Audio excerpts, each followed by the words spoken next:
Baik, bagian kedua dari materi user experience adalah tentang proses desain user experience.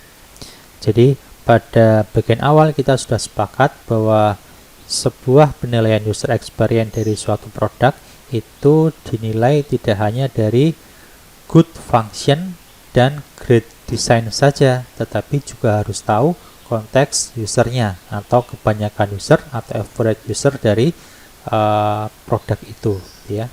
Nah, bagian yang kedua ini saya ambilkan dari Sysmosoft yang berjudul What is User Experience, atau tentang user experience itu apa, ya.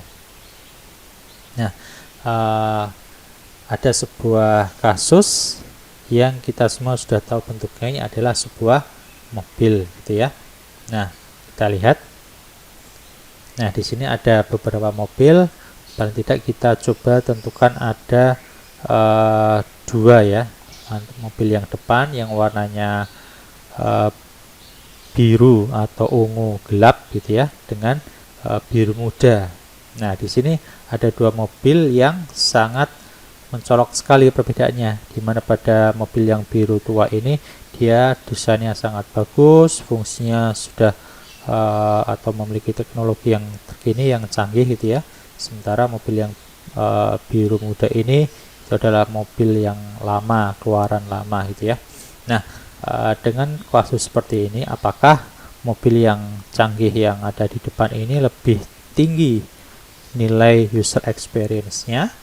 Nah, tentu jawabannya adalah tidak. Seperti yang kita bahas pada bagian awal, ini tergantung dari tipikal usernya. Kalau tipikal usernya adalah orang-orang yang menyukai mobil klasik, maka tentu saja nilai dari mobil yang warna biru muda ini akan lebih tinggi, gitu ya. Nah, begitu juga contohnya misalkan sebuah mobil mainan. Ketika tipikal usernya adalah anak-anak, maka tentu saja mobil seperti ini akan memiliki user experience yang sangat tinggi. Jadi kalau anak-anak diberi mobil Tesla, gitu ya, modelnya, atau BMW merek terbaru, maka dia akan nilai user experience-nya akan sangat rendah dibanding mobil mainan seperti ini, gitu ya. Jadi dinilai dari konteksnya atau rata-rata penggunanya itu. Nah, dari sini kita bisa menentukan bagaimana sebuah proses pembuatan user experience. Nah, untuk yang pertama adalah tentu saja adalah research atau penelitian. Jadi research ini adalah bagaimana menuangkan sebuah ide, atau tadi kita sudah bahas mengkonversi sebuah ide menjadi sebuah komoditi atau barang yang memiliki nilai jual. Nah, setelah itu yang kedua adalah bagaimana mendesain dari sebuah produk yang telah dibuat tadi. Jadi bagaimana tampilannya, bagaimana warnanya, bagaimana tulisan dan sebagainya, itu berkaitan dengan desainnya. Mulai dari kalau website bisa menggunakan Adobe Photoshop dan sebagainya, gitu ya, itu desainnya.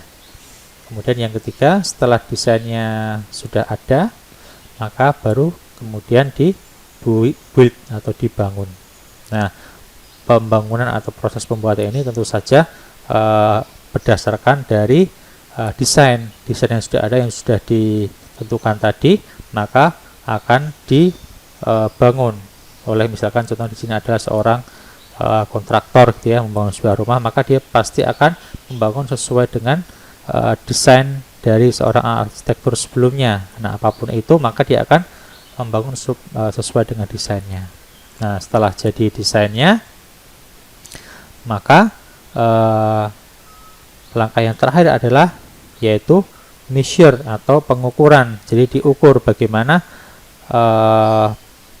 komoditi atau produk tadi.